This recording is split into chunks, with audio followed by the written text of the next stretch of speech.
Hey everybody, it's your girl AM It's your girl Levin. with No Friend the Podcast, and we have a very special guest. Go ahead and introduce yourself to the people. What's going on, man? Seven, you know what's going on. Willow, man, I'm here. Man, you big seven. What you mean? You're not just regular, you're not The the big little one. seven. Nah, for sure. Love. Right, so yeah, we got seven. We got Willow here from Dallas, Texas, man, and he's more than just a rapper. You definitely are you have some definitely good visuals as well. But I'll let you tell a little bit about yourself. To kind of start off where are you from and everything, or what part Man, of Dallas? that's always such an interesting question. I would say Texas. I try to say Texas all the time. I grew up in East Texas, Jasper, Jacksonville. Made my way over to Arlington with my people. Arlington, and I spent a little time in Cali. I spent a little time in Louisiana, and then ultimately ended up in Dallas. After all of it. So I mean, Dallas Dallas. for the most part. I was like, how was Louisiana?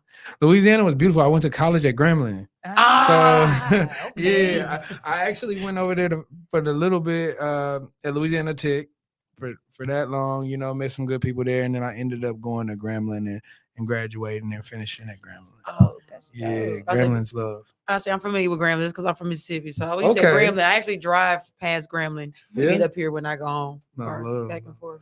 Love. Grambling was a great space. I learned a lot about myself out there in Grambling, and that's where a lot of this creative stuff comes from. Graham, just being around people. Everybody out there is so different. Louisiana is just different. Yeah. It is. It's different than Texas for sure. Even though everybody's in the South, it's Louisiana a little bit more friendlier or more welcoming, sharing in Louisiana. Yeah, for sure. Louisiana has its spots. It's all different. When I first went to Louisiana, I thought it was all the same because my dad is actually from Louisiana.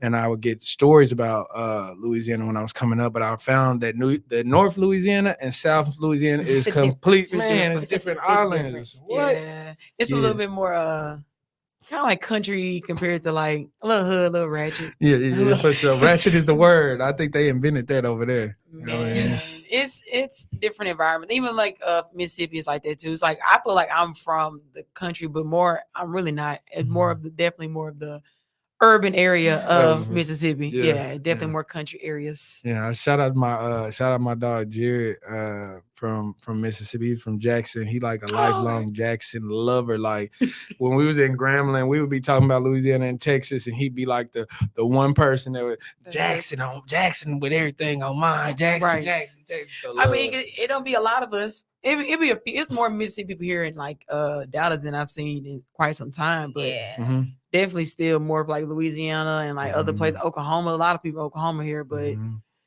when you said that it started this creative stuff, how did it start? How did Grambling help with the creative process? Well, I'll say so I'm gonna fix that. My brand, I gotta compartmentalize. I'm gonna go back. I'm gonna say shout out to Juice Man too. Juice Man, that's my homegirl. She from Jackson too, from Mississippi too. But I wanted to say that I didn't want to forget that. But no, with Grambling, I would say Grambling, Louisiana in general. I won't say it started to. I was creative over there, but I wouldn't say it started the creativity as much as it made me comfortable to be creative around people. Because out there, when being in Texas and California, you can be super creative and be inward about that. And then when you get out there, they don't let you be inward. They like, something big will be happening. They'll be like, why you ain't up there on the stage? Why, they pull that, they bring it out of you. They like Atlanta, they build. Yeah, they build. Yeah, they build. Do you feel like you get that here in Dallas now? More pushing or more like people like egging you on? Like, why aren't you doing it? Egging me on? Not necessarily, because when I came from Louisiana, one of my partners, his name Chase, DJ Chase, from Louisiana. He used to tell me, what's the point in doing all this in the room and recording and not being on social media if you're not gonna do it in front of people? And, it pulled my whole card. I could cuss a little bit. Oh, cool. Absolutely. Nah, cool. Right. I didn't want to cuss on here. I try not to cuss, but he pulled my whole card a few times. He was like, you need to get on the stage if you're gonna do it, and show people you can do it, or else, it's just for you. Talent. At that point, yeah. No, it is. Especially if it sounds good, like actually like around people and you feel confident doing it. Like that when you kind of like, did he encourage you to drop your first project? Yeah, he actually did. It's funny. Beautiful story. All came from Louisiana. Shreveport. We had my partner, Brent Latin, Shreveport. He had a studio, and he was always around, and they used to have me. But the way I made my way in Louisiana and kind of like made my face is I would freestyle in front of people. Like we'd be sitting around, boys, in Louisiana, in the Grambling area, you didn't really have. Y'all just sit around rapping, and they be drinking and beating on the desks, beating on tables, and I'm in there just freestyling. And one of my partners was like, have you ever been to the studio? And it was kind of embarrassing at the time, but I was like, no, I always just recorded myself. He's like, my homie Brent got a studio in Shreveport. He's like, I could book you, like 2-3 hours.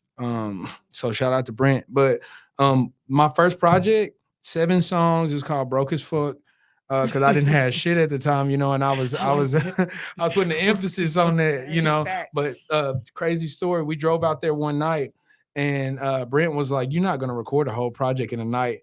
And literally in about 3 hours, I just sit up there and freestyled every song on the record. And because I had never been in a studio, it was so good because the sound quality. I was like, damn, I'm decent. You know what I mean? Yeah. We went back to the crib and I pushed it around Grambling and people picked up on it. And my homeboy Bailey picked up on it and he started telling people about it. And it was up from there. So it was Broke as Fuck. When did you drop it? That was 2013. Okay. Wow, back. Yeah, that is a while back. Start. That was a while back, man. And I didn't know nothing about putting out my own shit. I didn't even know how to push it.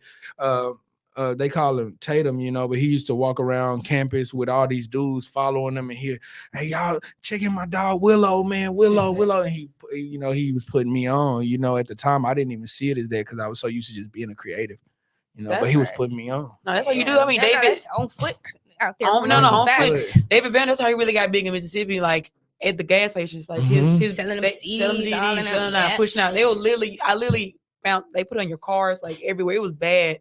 Yeah. Like, people be mad. I'm saying it now, but it worked. It worked. Sure. I mean, David Banner is huge now. No, so his brothers, his friends, all that. So it makes sense that they took that and was passing your stuff around Grambling. And you need that team though. You gotta have a team. No cap. And I'm trying to get back to that. We have I won't say we've mastered it, but we found a way to like push stuff via social media, push it word of mouth. But I want to get back to putting the flyers on the cars and on the mailboxes and hanging posters up. I heard Nipsey say that. He was like, I used to hang my posters up, and I'm like, damn, I need to get back to that. Everywhere. Post it with your QR code. They got a little QR code where they can scan to get all your information, all your songs, all your social media. That is like a great way of promoting yourself. It's old fashioned, but everybody's everywhere. So why if I put a sign sticker here, you gonna see it. You gonna see it because hundreds of people gonna see it. How many times you've seen it? That repetitive thing. And it does this thing to the mind. It does this thing to the mind to see shit on the ground because we be big up here, but it don't be visual. Somebody walking past and they see you. They've been hearing you talk about your music and they see you in the street. You the real deal, And I'm gonna tell you, it's some free game. Like when I was in LA, they was putting the posters up.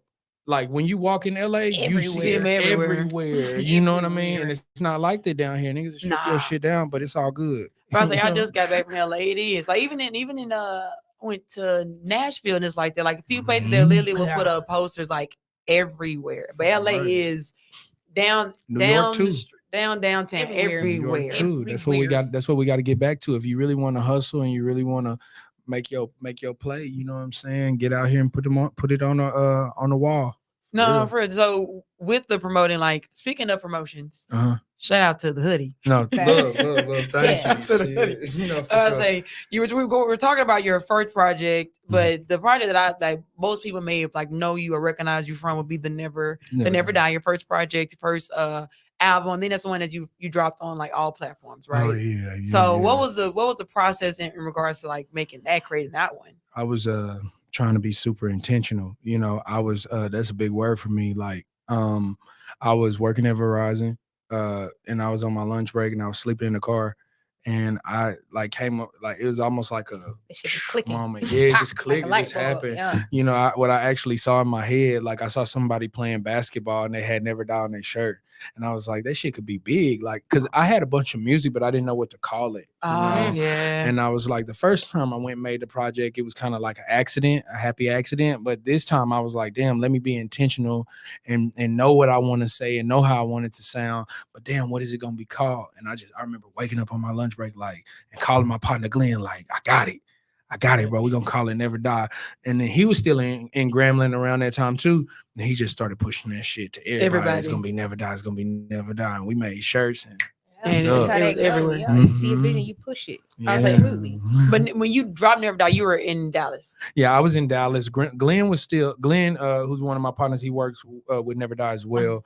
You know, he was still out there, Shreveport, Baton Rouge, moving around, and he just called all the homies, you know, and he was like, we got the name of the project. We just gonna call it Never Die. And we, you know, and when he called me, then Dame called me, then Cam called me, and they just started Never Die. That's what it is. That's what we on now. You know, it just became a wave. And I didn't, to be genuine and be honest, I did not see it as like merch. Because once again, I was still on the creative faculties, right? So I didn't see it like that. So I'm just pushing the music. And then I met one of my partners. His name is Brown. I met him, and Brown was like, he would get on my ass. Like we would do a show. Me, Ricky, Blue, who else? Yeah, we would do a record. I remember we did a show. I can't remember the venue it was at, but it was me, Ricky, Blue, Scratch was there. Who else was there? Tita, DZ Brown. There's a lot of people. And the show, I thought I killed the show. I'm upstage on stage sweating, and you know, people bucking. It's live.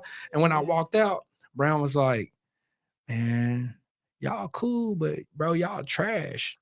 And I was like, yeah, it shook me. And I'm like, why? He was like, everything you got in your head is beautiful. He said, but everybody don't know how to support you verbally or like with their mind. He said, so you got to bring it down to the level of, you know, putting it on people's body and allowing them to show that they support you by what they have on. And I'm like, damn, I don't know what to do. He's like, nigga, you can draw. Like, draw some shit up. I was like, okay, I could draw. So I was doing that. But he was like, the Never Die thing, put it on the shirt. Yeah, I was like, run with that. Yeah. I'm like, say less. Okay, let me do that. So I started doing it. And I was surprised by how quick it caught. Yeah. It caught me off guard because I'm like, yeah. And then I'm walking into work and managers like, hey, man, you got one of them hoodies? Can I buy one of them hoodies? And then people walk by me in the mall. Can I buy one of them hoodies? I'm like, shit, let's do it. I got one for you. Yep. No, there it is. Like, yeah. And the good thing is, I like the way he described it about showing the support, like actually visually being able to see. I think that's a good way of describing it. It's like, it's not, you're buying my merch, but you're supporting me. Yeah. You're actually saying, like, this is good. I like this. I like someone else get to see this and be like, oh, what's that? Let me get that too. Yeah. And people, sometimes I think where we'll get mad as artists, like, don't nobody support me, but sometimes supporting yourself. Yeah. And we not giving them a way to support, you know what I mean? And we got to sometimes think about the people and how we can get them a way. You know what I mean? So is that the Never Die project? You mentioned a few people like you worked with on there. What was the first song you actually did? I know that's usually like, what was the first song you decided would be on that album? I know when you picking it out, I know you probably had like a bunch of them. I'm gonna tell you some real shit. This is a real moment. No, look, even though I could freestyle and I could rap, I can make songs, none of them niggas wanted to work with me. Did nobody want to work with me? So I'm smoking. Intimidating people, man. You're intimidating people. That was a thing that became. It started happening later on, but in the beginning, I was coming so small. I was like, yo, please work with me, help me out. And they wouldn't. So what I did, I got on YouTube on their ass and I started looking up beats. And I was stripping them, you know, and doing it myself, you know, and I had learned that cheat code. If I record in the studio, it'll sound good, especially if I'm convicted. Right. You know, Right. so I did that, and I pulled some down, and my partner Devin Kennedy, he gave me a shot. Oh yeah. Devin's tough. Devin gave me a shot. Devin is extremely talented. You know, me and him have our moments where we clash, but he was one of the people that gave me an opportunity. He had the Arlington rehearsal, like one right off 360. He had that space, and he said, "Come pull up, bro, and I'll record." And I pulled up with the YouTube beats, and I'm like, "Let me rap something." And then he was like, "Bro, it took about 2 or 3 songs," and he was like, "Hey," I walked in, he was like, "Hey, I've been working on a beat." And then it started transforming, and another producer's just like, "I'll make a beat for you." And it turned into this record I got called Not that was on there. And then Robin Hood happened. When Robin Hood happened, it was a wrap. And Not is featuring him, correct? Yeah, Not is featuring. He made it, and then he was on it. Not actually like Not is. Yeah. And at first I'm like, why is it Not? And then I realized it's because it's sampled of. Yeah, no, for sure. And I was like, why did it sound familiar? I'm like, because the thing is, when you listen to stuff and you don't like you said, we be in our heads and we don't actually like pay attention to things that are right in front of our faces. And I'm like, I like this. Like, why does this sound so familiar? I was like, oh, because it's Slipknot. Yeah. We was, and he's into that kind of shit. You know what I mean? Like, he was real like grunge. Devin is a very interesting dude, if I must say so myself. But that's creative. No, for sure. Very creative being. Shout out to him. And what about the intro? Like, the intro. I called it an intro. It's not an intro. It actually has a song title. Yeah. And I was like, I can't wait until he come in. So You Never Lose and Never Die. Like, the first song might get you, but it's so calming and relaxing. Yeah, no, for sure. But you know, shout out to you for tapping into that. Look, you talking about Out the Sky. That was a happy accident too. I find my way. My manager Katie should tell you. I find my way to improvise on them happy accidents because this dude, I won't even call him this dude, is so super talented. Gumbo, Southwest. Gumbo is crazy. You know a lot of people. Been in this thing for a minute. Yes, sir. He goes stupid. What is hard to reach? He goes stupid. Hard to reach. He's hard to reach. He a producer. Yeah. Gumbo is not very accessible. Because he be working with like big people like Party. Yeah, he working with Party Next Door. Eric Bellinger. He's tough. Yeah. But nah, Gumbo was in the studio, and when he heard me when I was crafting Never Die, and I was taking it into the studio in Arlington called the Recordium, and they was just playing it every day on the loop, and trying to figure out how they could, make it stronger. Shout out to Tyser. Tyser is my love. I love you, Tyser. You gave me a shot.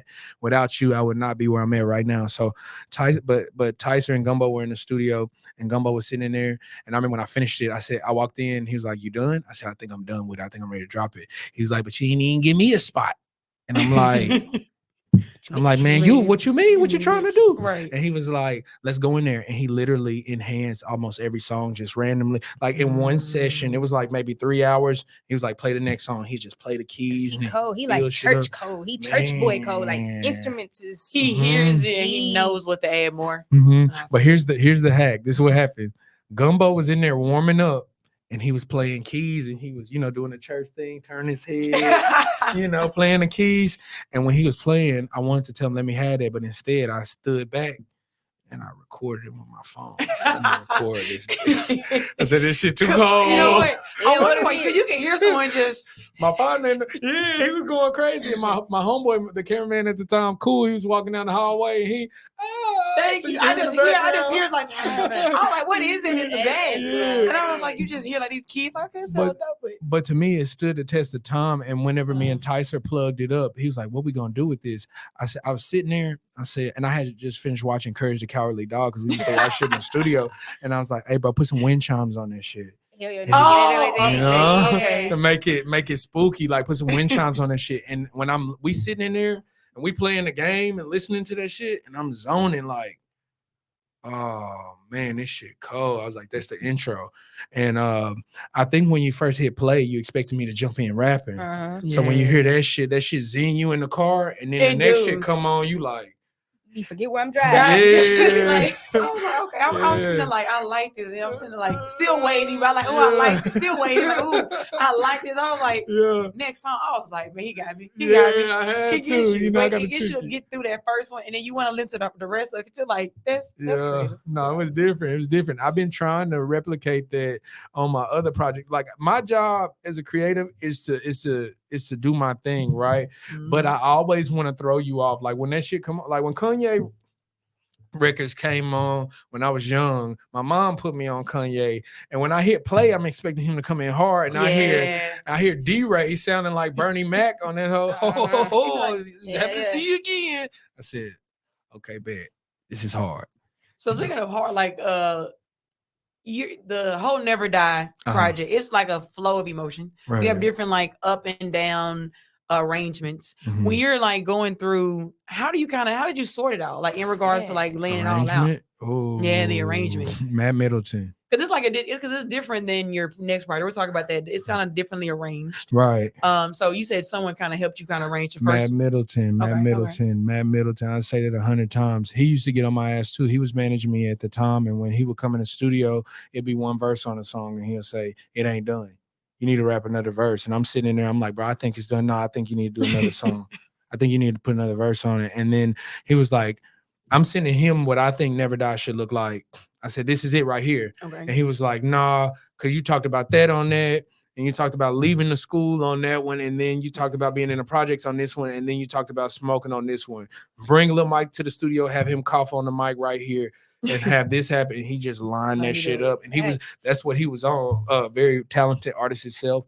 And you know, my shit is from a village. Yeah, it's everyone you're naming, it seems like you've had people who constantly been able to provide you with good information, good support. Mm-hmm. They think that I don't recognize it because at times I can be very detached. I'm Aquarius. Like, what do you expect? That's how I am, right? I'm like out of worldly and very detached at times, but I'm paying attention to everything at all the times. And they made a lot of shit bigger than what it was. Like if it was a 8 when I finished it, by the time it got to Tyson, it was at 10, and then Matt, it'd be at 20. And they just used to make that shit bigger than what it was. And then Scratch, like we talked about here, hey, bro, I like that song. Let me shoot a video for that. And then when I pull up, yeah, we definitely got to talk about the videos too. We definitely got to talk about your visuals. Sure. Yes, because those visuals like are very creative. Mm-hmm. Like they're visuals is what I like to say. Like not sort of music videos. Some people do have visuals. The video with the angle where it's like downward and it's you. Let me go look. My favorite one is what is it? I think the song is called Glow. Then that shit is different. I just dropped it on the Sprinting Uphill. I was trying to find it. No, it's on Sprinting Uphill. No Sweat, the new one I just put out. So if you go to any of my platforms, Spotify or any of that, it's crazy. I would perform that shit before it came out. And Katie would always be like, stop performing songs that are not out yet because you're going to throw people off and they're not going to be able to find it. I finally dropped it. That was one of the ones where I used to perform a lot when we was in Austin, and people would be like, hey, is that song out? And I'd be like, it's coming. But now it's out. It's official. It's out on a new project for sure. That's going to be. So you've been anticipating for that to drop? Because I was thinking it was a single. Yeah. Single. No, it's just I used to want to put out singles, and I tried to do it that way, but then I stopped doing that because that shit, I don't know, it did something to my mind. I'm like, I'd rather give them everything at once and let them choose what they like. Yeah. So you don't think so there's a new marketing method that some artists use where it's more of a single, video, EP, single album. Do you think that is in your experience, you've been doing this for quite some time, do you think that is an effective method? I do. I definitely do. I think it depends on what type of artist you are. Okay. I think more than what type of artist you are, it depends on how consistent you can be. It's called a waterfall release, and so it's like you drop one, and then you drop it again with two singles, and then you drop it again. It's got 3, and you drop it with 4, and you keep building it, and you keep all that data. So every time you release, your next record is keeping all those numbers. So like for example, when Drake dropped Hotline Bling and then do bazillion numbers or whatever, when he dropped the album, he's already platinum. Yeah. Because of that one single. Song. You know what I mean? So I think if you can be consistent, and I think if you can come back with the same intensity that you were on the first one, like where people lose is that you drop the first one, and when I say people, I can speak for myself, where you may drop one that's hard first, like so my first one was Sammy, where I tried to do this release. I dropped Sammy and the video is crazy, and then I double back and I drop In Love behind it, and In Love it took us a little bit longer to finish the video. Yeah. You know, with me and Daly, we were trying to shoot the video, and it took us a little bit longer to get finished with it, and by the time we drop it, Sammy comes out in May and Love comes out in September. And it's too much space in between, you know, because we don't have the content to continuously work it. So I'm doing it a little different now, though. Like I've I'm not a gatekeeper. I will hold the sauce, but I'm not a gatekeeper. I shoot all the content. I'll go 3 weeks every Sunday, the whole day. Me, Katie, Martin, and we'll go out and shoot fucking 20 videos, 20 reels. But that's smart though. And then drop that shit. Yeah. So I mean, you have content for weeks, and then you start over again, and you have content. I mean, you have saved up content. You'll never run out of content. Yeah, and I mean, I think, and I kind of bit that off Lil Russell too, because he'll you just see him sometimes. Like I never really looked into him, and I didn't realize his power until I got on YouTube, and every video would say 3 hours ago. 6 hours ago, 9 hours ago. I'm it's like, a strategic thing to do. You gotta you always in their face, because I mean, technically, let's be cerebral for a second and think it's TV, so it's commercials. It's just like you got how much commercial space can I take up in your daily scroll when you on your thing? How much space can I take for you just keep seeing me? Next thing you know, you like a song and you wasn't even a fan in the beginning, right? Because conditioning, you know what I mean? So that's a little bit different than so you released Never Die a little bit differently. Right. So I just dropped it. Yeah, you just dropped it. So when it comes to like the lead up for Never Die, like how was it? So what was the lead up to Never Die? Was it like, did you have like a release party, like or anything of that nature type of promoting? Well, I'll tell you, I did have a release party. And it was through Chris Horman and Glenn Price. Chris Horman does so much stuff out here in Dallas, like a lot of weddings, a lot of high school hype events. Works for radio, does a lot of short film stuff. And he gave me the opportunity. He has a big warehouse with all these cameras and stuff in it. And he was like, if you can get a bunch of some private people that come through and you want to play them the record, I'll let you play it here. So they got the radio station. It was K104 and 97.9. And they all came out and they listened to Never Die. And I just walked out and told them the story of each song and played it. But to tell that story a little bit, my partners, I had all my homeboys is like gorillas, man. They was all in the back of that shit. And when the records would come on, like you imagine all these people imagine all these people from K107, K104 and 97.9 sitting in the front row, and then a record come on and they hey. So they scared them, so they all left. They all left because my homeboys started booking. But I did get some good relationships from them. They were like, maybe next time let's leave your friends. Because my partner was in the back booking and ran it through. But no, I did the release party, and then there were other little things that I would do to keep it going, like release party, and then music video, and then show, and then really hype up the show, but hype up my music in the promo for the show, Yeah, I'm sure it's like were you doing a lot of shows around that time? Like 2007, man, you were on the scene. You was in Austin too. Yeah, you've been all over Austin, LA, Dallas, moving around all over the place, doing anything that I could, really, because I was new to it. Yeah. And like I said, they weren't letting me sit down, because when that project came out, it had got some recognition. They was having me freestyle on the radio and all kinds of shit. It was cool. It was a cool time. The video was Robin Hood. That's the video that I like. I'm sorry, that visual is the one that I was referring to. That was crazy. I was like, yeah. So how do you, when it comes to the visuals, like how do you pick which songs? Like how did you pick with Never Die? Like which ones you wanted to actually like see in person? Was it like outside sources? I'm just kind of weird. So like I use it as like if I have like a epiphany or like just a dream moment, and that's where I'll pull from. And my partner, I won't call him. Well, he used to. I had a moment after Matt and all those guys. After that team, then I kind of did my thing, disappeared for a second. When I came back, I was working with this gentleman named Hot Rod. You know, it was Hot Rod and Christian Cardo. Christian was shooting the videos and Rod was, directing, and we would go to his crib. He'd be watching music videos and we sit down and we kind of come up with the treatments at the time. He had more of he would see, like what it would look like on camera. My shit come from the mind. Like you could ask my people on my team. I would tell them, if I say I want to be floating over somebody on top of a mattress, I'm gonna try to make that happen versus saying, what would be hard, bro? It would be hard if you was riding a horse. I don't think about shit like that. I think about some shit that I can only see in my head, and can I bring it to the screen? Right. You know what I mean? And can I relate it? But no, man. I mean, I pick it just through feeling, and the records that I think gonna work. It's funny, as an artist, what records will work.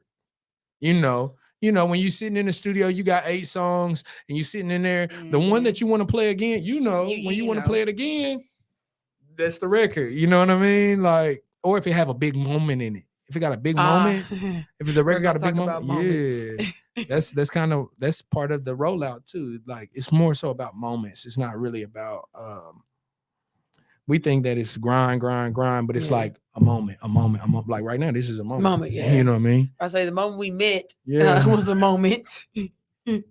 I met Willo through another artist, Raw Elements, and a video shoot.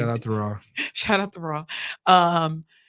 And we're gonna talk about that one. See if y'all gonna do a video for time. Yeah, we are. It's crazy. We already shot some reels. We already shot some shit. That's my partner, man. Raw is a very interesting. You know what I mean? That's my dog. But No, that man had on Michael Jackson gloves. Oh my, yeah. No, well, not only the last one, but the last one I seen, I got a chance to make it too. Yeah, no, Rod's one of the most convicted people I've ever met. You hear me? He is convicted. He believes. He's a believer. You know what I'm saying? So I love the Rod. Shout out to you. Look glad boy. Yeah.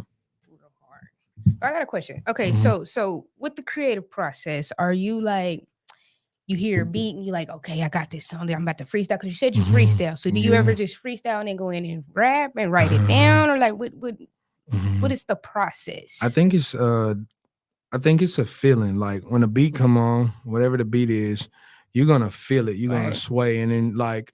We got the shit that we can write, right? But there's also that voice in your head that's rapping some shit or doing some shit.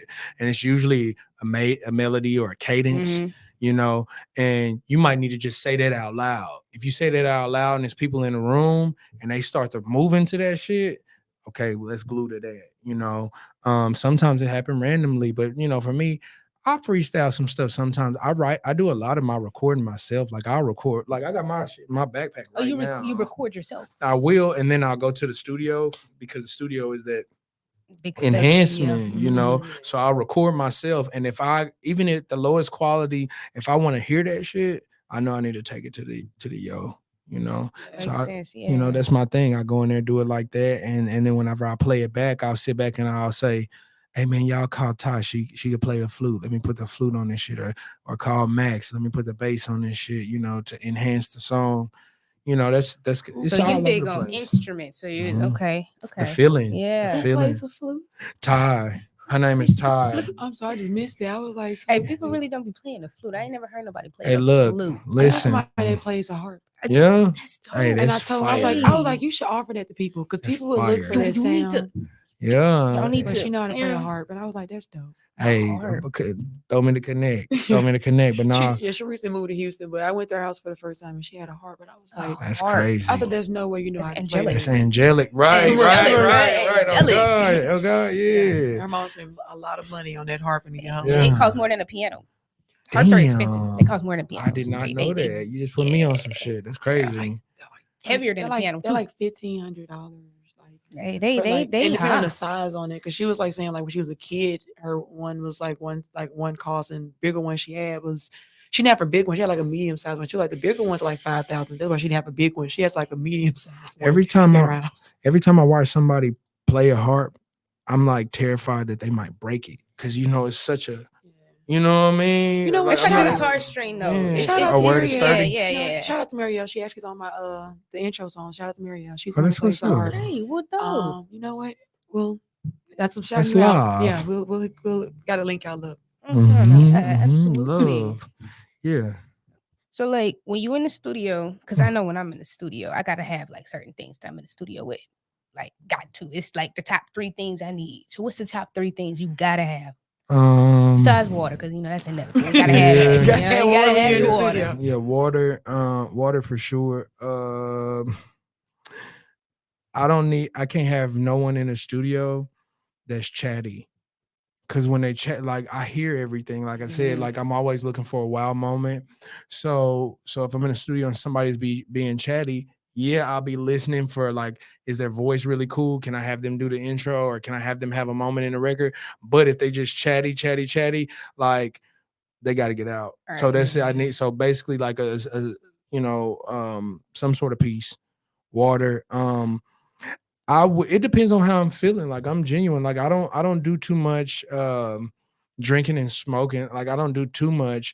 But if the song call for it, then I will. Right, you know what I mean? Yeah. It just depends on how I'm feeling.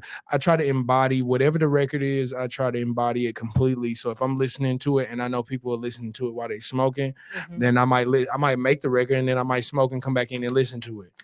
Or if I need to be abrupt and I want to stop punctuating and being so punctual, then I might drink a little bit to slur, to slur it out, just whatever the feeling I want people to feel. So you stand out like from a musician and a creator, like in a sense, because you create music. Like let me see, like how you just said, if you listen to somebody talking like, oh, your voice sound cool, I need you to come here and do this right quick. Instead of, like you said, going to YouTube, doing your beat. So say like we all in the studio and you hear somebody doing this little tapping sound or something, you like that tapping, you're like, wait a minute, come in here and do this right here on this part. No, for sure. Like everything is cinematic to me. My favorite albums that I've listened to in my life have always had those wild moments where it really didn't have nothing to do with the music, like Life After Death, Biggie album. When I remember calling one of my homies and was like, I need you to say this part, because it was this genuine part where they were shooting dice before I Love the Dough came on.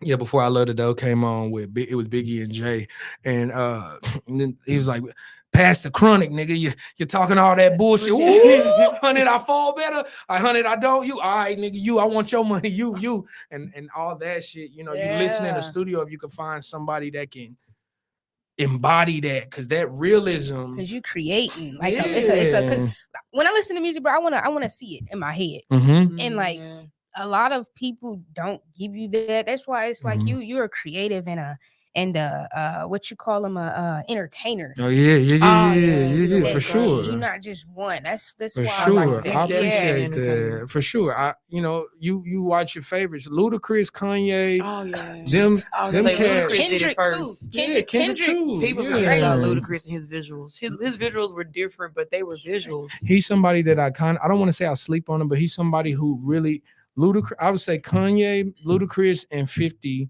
embodied my upbringing to the point to where when I was listening to records and I would go back and if I would make my own record, if it didn't compete with those, to me, it wasn't good enough. Right. Like if I didn't have the skits, Ludacris skits made my childhood, made my upbringing. 50's skits, hey 50 man, hey pull up, son. Pull up. That shit on the record before, you got niggas riding in the whip and they hear that, they there. Yeah. You know what I mean? It's an attention getter. It's like when you're writing a thing on essay. You got that first opening line right there. You got this attention grabber. You gotta grab them. You got to. got to, you know. So shout out to you for even picking up on that, because a lot of people, I think it's a thing that people can't articulate. You know, like a lot of people need that, but they're not saying, I like that little skit part before the song, or they don't know why they like on it. Yeah, for sure. Yeah, because it's a movie like you creating, so you gotta bring your people in. Okay, like the new album, it's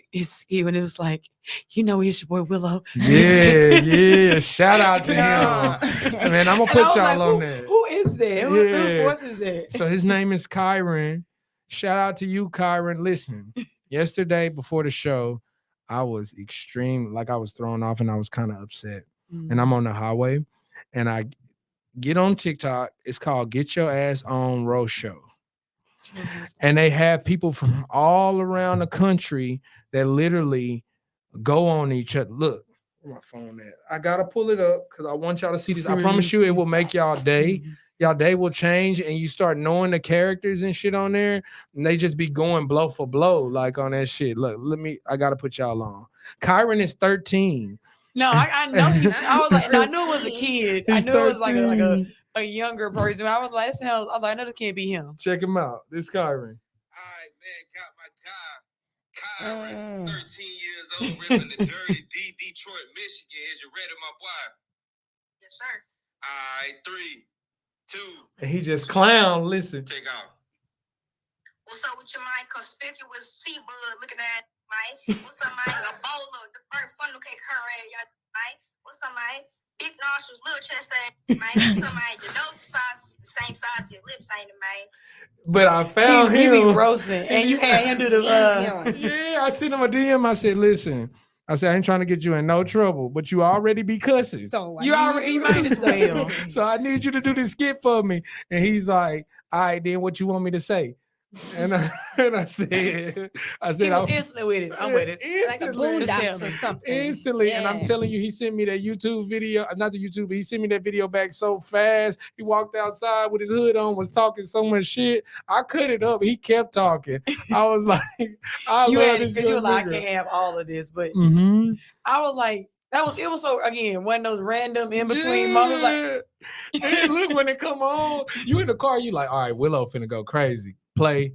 All right, man, what's up with you, man? It's Willo, man. I said, I'm finna throw people off so bad. But nah, he on some real shit. I see it as some visionary shit. Like, he's a young legend, you know. You never know, this kid might turn into Mike Epps. Yeah. You know, he might turn to Bernie Mac, and to look back at an album that came out years back and be able to pick up on the fact when he was a kid. That's a start. That's how it started. Yeah, they say Offset was dancing for, who was he background dancer for? He was a background dancer for somebody. Jermaine Dupri. No, it was a woman. I want to say. I saw that. Was it Whitney Houston? No, I don't think it was that far back because he's not that old. Yeah. No, I'm trying to think. You know what? It's somebody. It's somebody that's like somebody we should know, though. Yeah, no, Offset. He was actually the first. Speaking of Offset, shout out to Offset. He one of the first posters that I saw in LA. When I was in LA, when I got out there again, and I was noticing the marketing and shit around, Offset shit was out there everywhere. That's when he went solo. Yeah, well, it was before. It was like actually for like some. It was. That's tight. Because he was a kid. How old is Offset at this point? Yeah. Offset might be. It was in 2022 though, so it wasn't that long. Sure. It was the what you looking at video.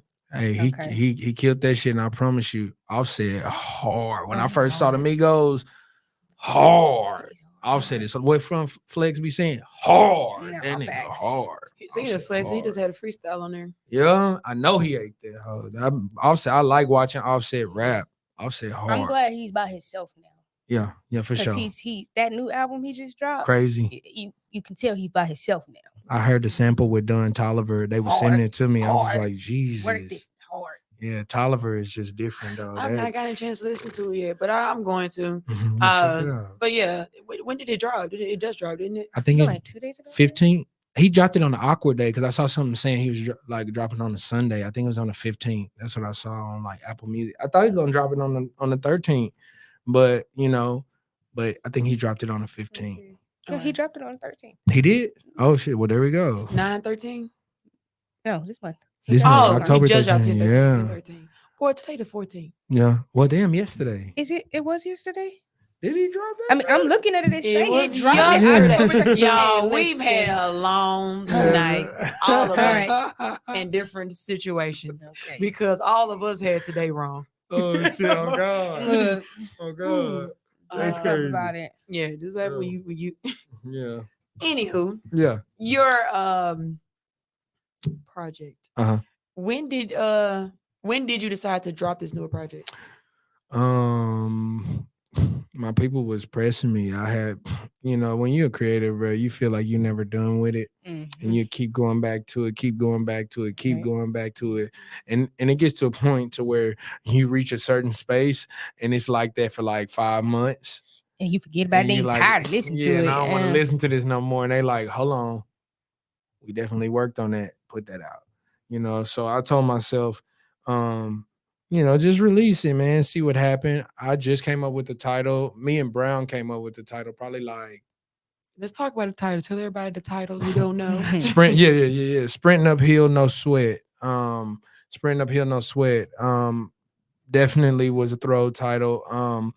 We be playing with them stars, you know what I mean? Them signs and that energy, so that title got that high frequency on it, sprinting uphill, no sweat. But I mean, all in all, what it means is, to constantly be, when you see somebody outside sprinting uphill, you automatically say they working hard, right? So that's number one. But number two, no sweat is kind of like, what? It's like a play on it. But to me, it's not that I'm not sweating. It's just that I'm not sweating the fact that I'm sweating. Right. You know what I mean? So it's, just being willing to go back in the mud with it again. I think it got to a point to where we were putting out product and content that was so strong that people would look at it and be like, oh man, he on already, he up, and I didn't want people to feel like that, so that's why I'm on my new tear now, where I'm just doing everything on the ground, like, because I don't want people to feel like I'm out of reach, you know what I'm saying? I'm still very much so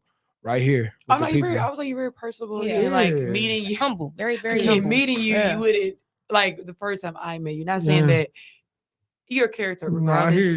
You weren't an artist when I met you, but you were a character. You had personality. Sure.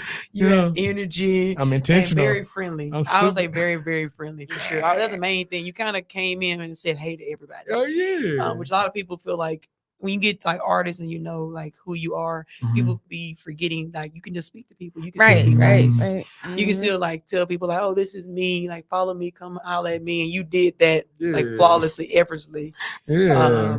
But yeah, you're a character. Well, y'all good people, and it's a part of the game that I always tell myself whenever I reached a certain level in the game that I wouldn't do that. And I won't lie if I would be lying if I told you that I don't think sometimes that am I holding myself back by being so open and so reachable, sometimes, because it's like, it's a funny game. Sometimes you gotta kind of play the game and play the system. But I always told myself I would never be the person that you couldn't speak to or that didn't relate, because as high as I've been very low, so I understand all walks of life.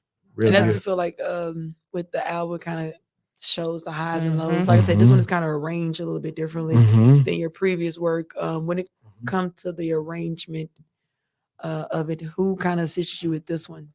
So it was a very interesting situation. Mask at Elevate Studios, very, very, very, very good guy. Very genuine guy, very kindred spirit. Mask, I was done with it again, like this is something we don't speak on outwardly, but every 2 or 3 months, I'll just say, you know what? Fuck it, put all the music on the platform. Don't give it no title. Just put 7 on that shit and drop all 198 songs we got or whatever. And when I was sitting down there with Tita and Soldier, we were sitting in the studio, just talking, chopping it up. Shout out to Tita too. Every time I done found myself in a hole, Tita dig me out that hole. So shout out to the Tita, my boy for life, 7, but because Tita's 7 too. But I went down there and Mask, we was talking and I was playing some shit, and Mask was like, he turned around in his chair and he looked at me and he said, we ain't done. And I'm like, nah, bro, I'm done with this shit. He was like, go ahead. Nah, he turned back around and he was like, and then we sat down there for a little bit longer and he turned around and looked at me and he said, I'm gonna mix the whole project. I'm gonna mix the whole thing, mix and master the whole thing. And I said, all right. And he looked at Katie and he said, give me 2 weeks, you know, give me some time. And we knocked it out. And when he sent it back, the arrangement, I wasn't in love with the arrangement, but the way he mixed it and mastered it, like with certain records, because I'll record some songs in my car and I'll record some songs in the studio and I'll record some songs on the go in the Uber, in the bathroom, all over the place. I'll just literally pull my mic out and record the idea. And they were so mismatched that when he started mixing and mastering it, he had to put it in order for it to hit the way it was hitting, you know? And even though I tried to rearrange shit, but I couldn't. Because if I rearrange it, then you got 2 records that hit very hard, and then you got a moment on the album where it's just dead silence, you know. So I was like, let me leave it how he got it. So technically, he's the one that did that. But you know, when the stars align properly, you know, we gonna do it, you know, how it should be done. Do it different, yeah. But no knock to him. No, he definitely he lifted me. Real talk. So shout out to you, my boy. Yeah, that's love. Absolutely. With the new project, I say one thing you were missing is, man, y'all gotta link. I'm with that. Look, like he a little bit too good. For me. Nah, chill out. Nah, chill. Too good. Look, I ain't gonna lie to you. I've been wanting to get on my like conscious rap shit because like I used to write poetry, so it should be, you know what I'm saying? Oh, you can sing. Oh, like even little vocal on. It'd be like a what's that one track? I think it was with Ludacris and Mary J. Blige. Runaway Love. That or like Method Man and Mary J. Blige, like having some. I look at it like this. I think we align on a beat. Like whatever, when we listening through the production and we both look at each other like that hard, then you do what you feel and I do what I feel, and it'll come together. Or we could talk it through. Some records just bring that feeling, like or like it's one of my favorite records, Nas, and I don't know how they put this shit together, but it was Nas and Kanye. It's called Still Dreaming. And I'm like, how did Kanye come on that shit talking about a dream he had? And Nas was on something completely different, but somehow that shit aligned. Because I mean, at the end of the day, it's still the same. They still have the same, you know what I'm saying? So like Kendrick and Lil Wayne when they did that song. What was that? I know what you're talking about. It was on Wayne Project. Yeah, it's on the Wayne Project. It's Mona Lisa. Mona Lisa. Okay. Completely different concepts. But and then the way they even flow was completely different, but it made a perfect song. Do you feel like you've done that before with artists? Like, have you worked with a few different artists? Do you feel like you all bring that sometimes? Oh yeah, I like to take it on, and I don't brag about nothing, but I think what I can brag about is I think every artist that work with me, I feel like that's the best verse they be having. I feel like they just be like something in their heart, be like, I'm finna kill this. Time go hard. I will say time go hard. Time went really hard. It's the way you all flow together. Yeah, I would say, You know, I'm in the studio. I go to one of Raw sessions. I'm in the studio with him, and I'm seeing him over there, and he kind of just in his chill bag, right? But when he come in my session, he got the bottle. He's sitting there. Oh, I got something for you. I got something. Man, go crazy, my boy. And Loaf. That little song. Loaf. If you need something to get you like up, if you want something to wake up to go to work, listen to Loaf. Yeah. It was who's all on that one? Me, Soldier, Tita, and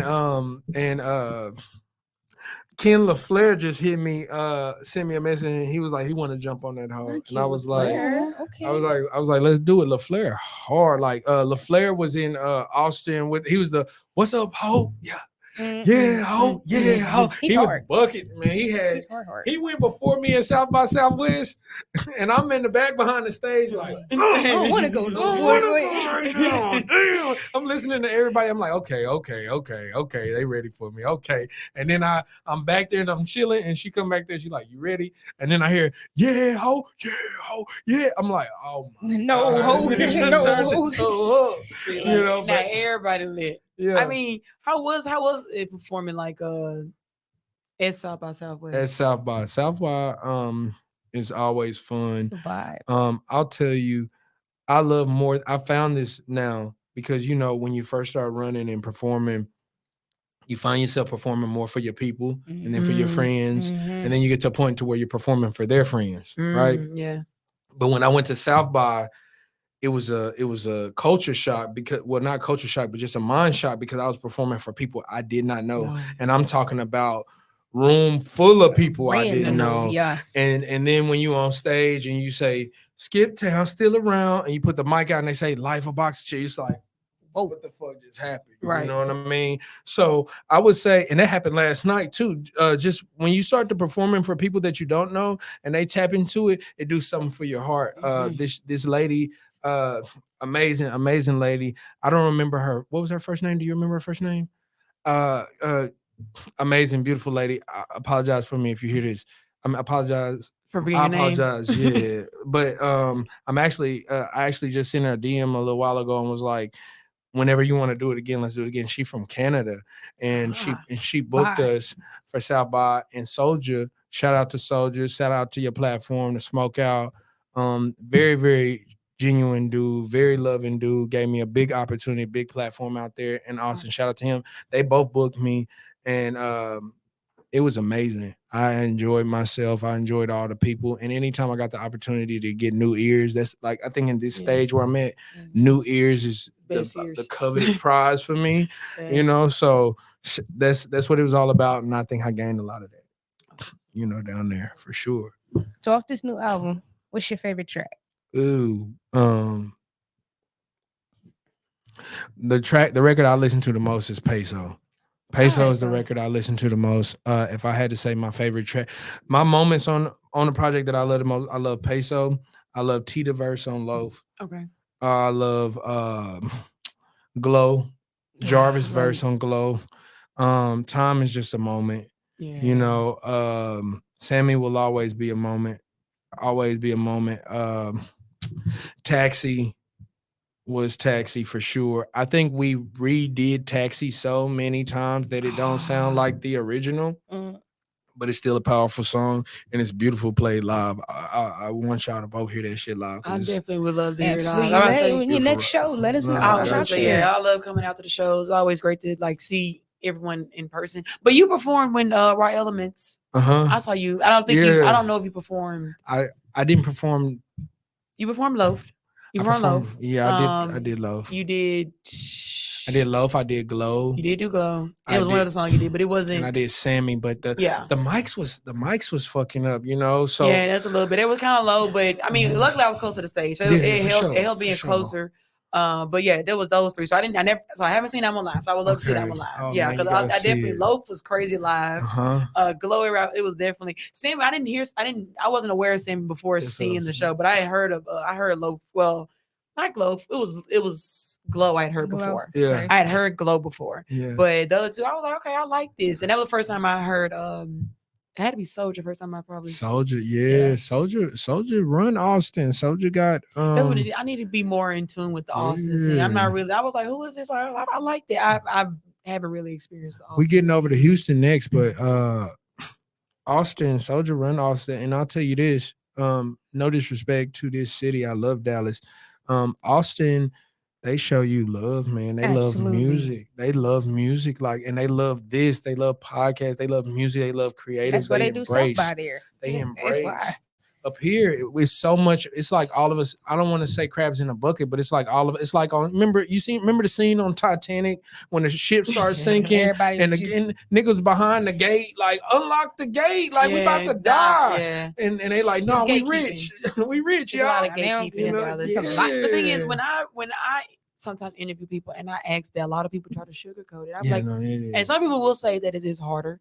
Yeah. I feel like I'm not from Dallas. I do love Dallas. I feel like Dallas has shown me love, but it is also very hard in Dallas. And it is a place full of like amazingly dope, creative, passionately people, but no one wants to help each other out a lot of the time. And I don't get it. Because speaking of when you were talking about doing the Dallas project. Yeah, it's a lot.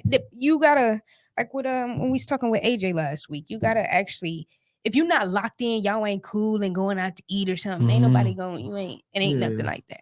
Yeah, it's tough. It's tough. You know, I would say 100% what you just said, and then you get this. this is what you get a lot of. I'm just being genuine, so forgive me. No frame. That's what it's about. We're talking about being honest. Yeah, you get this. You ask somebody to come to the studio, right? And you 50 times harder than them. Not even necessarily me, but you could be 50 times harder than whoever coming to the studio, and they like, yeah, I need $400 for my time.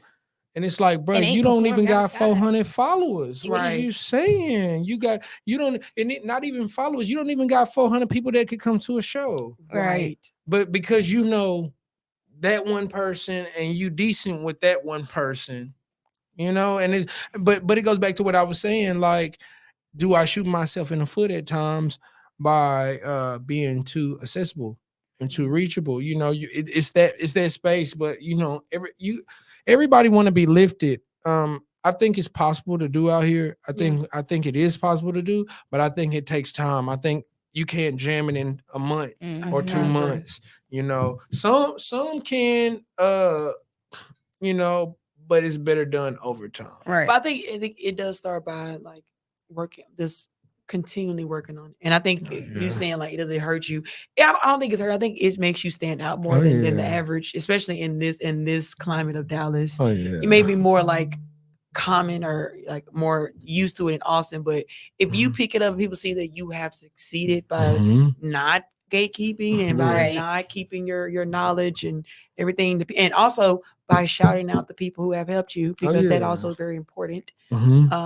The other people hopefully will jump on the bandwagon. We had them times where we down. So like I be wanting all them boys to know y'all loved. All the men, women, y'all all loved. You know what I mean? We all have our downtime. So I would only hope that, to be sitting at the crib or on a plane or wherever I'm going, and I'm sitting there and I'm having whatever kind of day, and I watch a video and somebody say, "Hey man, I love you, dog." And I wasn't expecting it. I think that's important. They all loved and they all have played a pivotal part. Flowers fast. Definitely, I gave people their flowers. Yeah. And speaking of your flowers, when it comes to this album, do you feel like it's kind of, it's not giving you your flowers, but like I know you got a lot of recognition with with Never Die. Do you feel like this one is kind of like adding on to your bouquet of flowers? Oh yeah, for sure. And I would say, I'm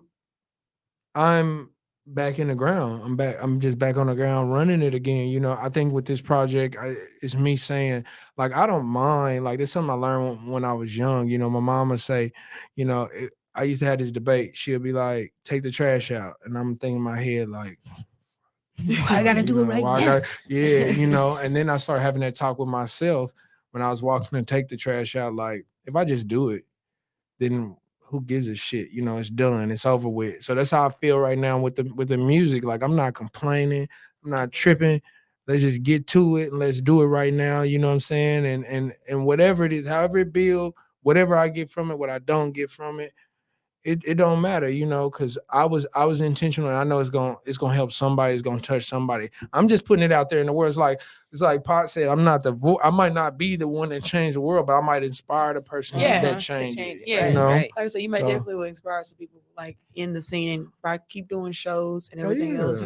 I mean, how is it doing shows like with the new album? How is the crowd like absorbing a new project? With I'm playing different platforms. So what I did notice at the venue, at the show that I did with Raw, is I won't say I'm past it, because I can always do it. It's nothing.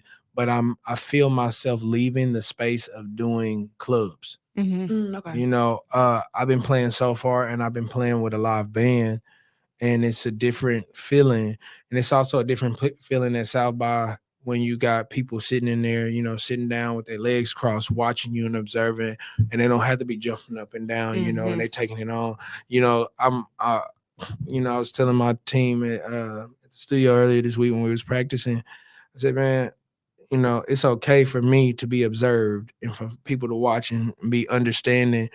And I always watch different artists perform before I perform. So I'm on the way to the studio, right on the road, driving, and I'm watching Mos Def perform Umi Said.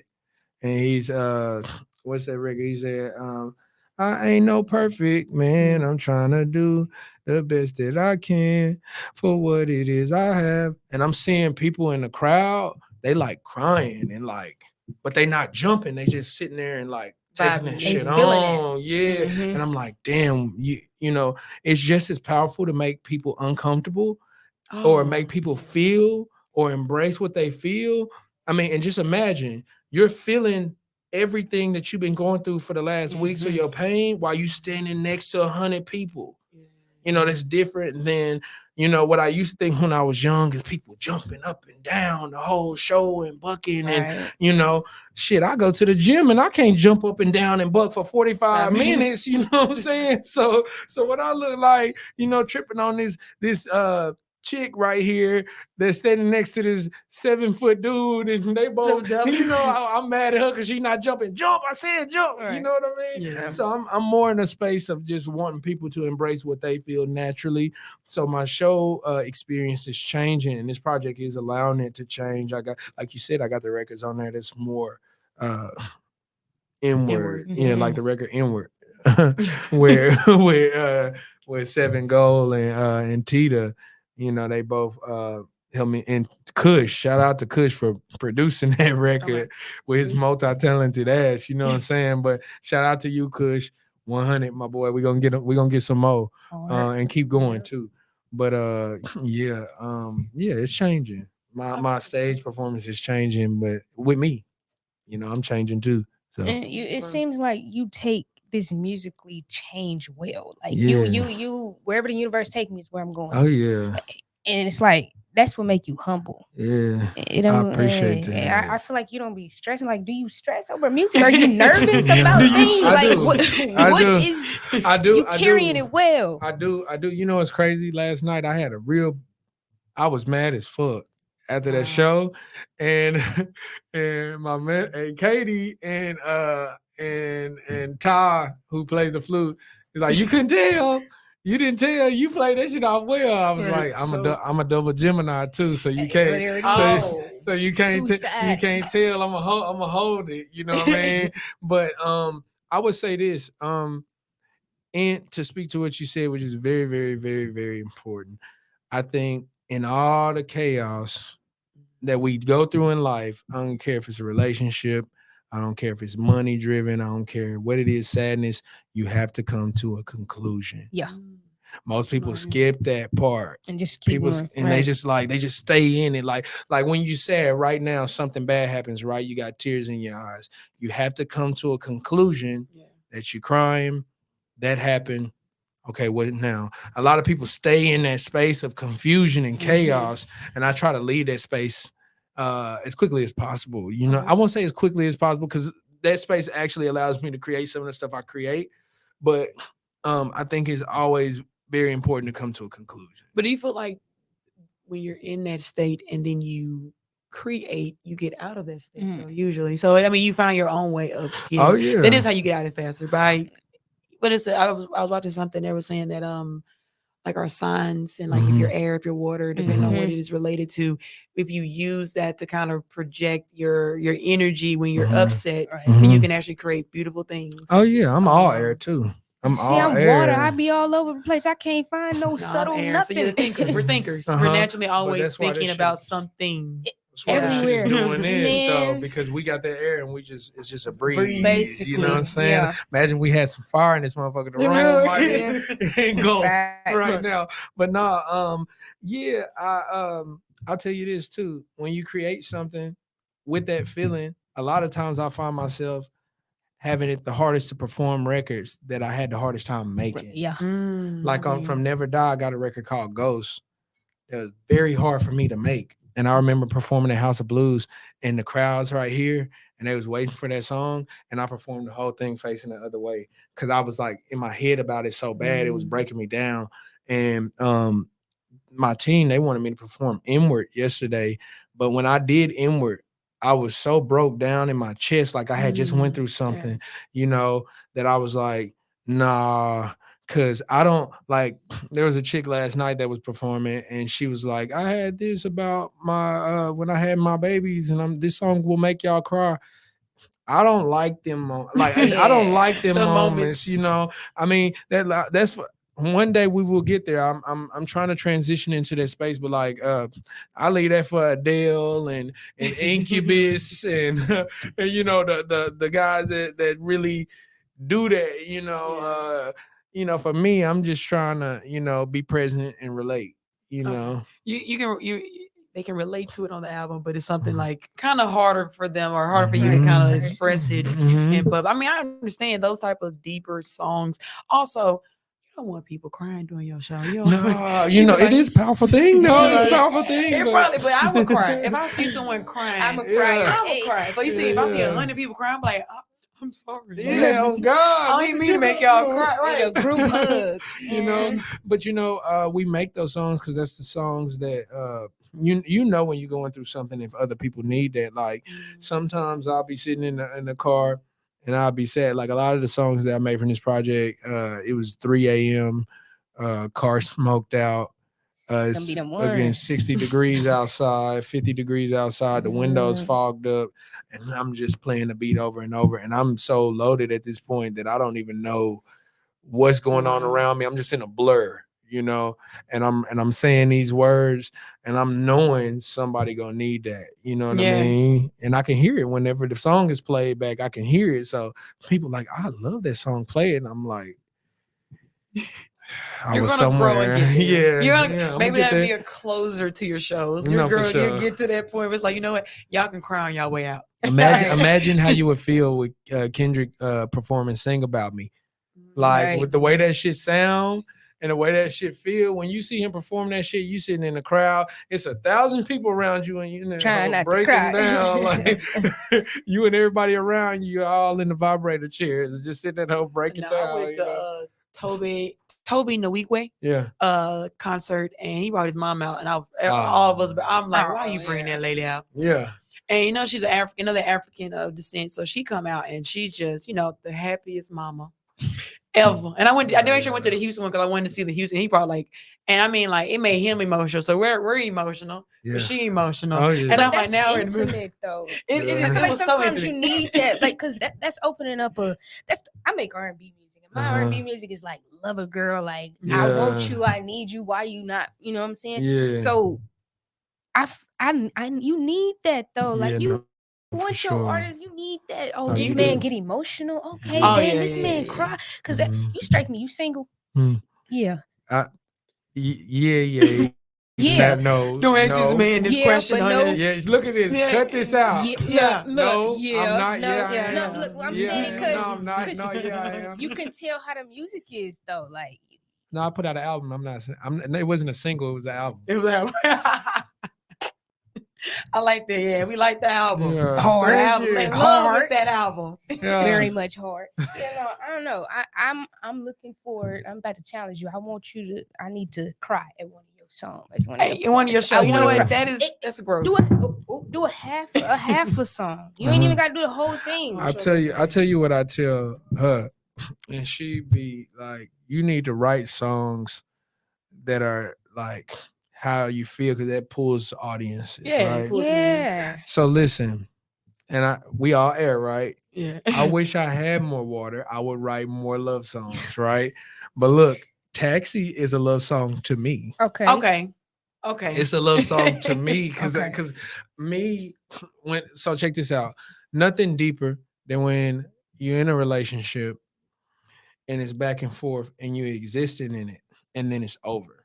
Once it's over and you can recall existing in it, that shit is so deep, right? Mm-hmm. So when I'm listening to a record like Taxi, I'm recalling the relationship and I'm going deep. Am I being super expressive about the love in it?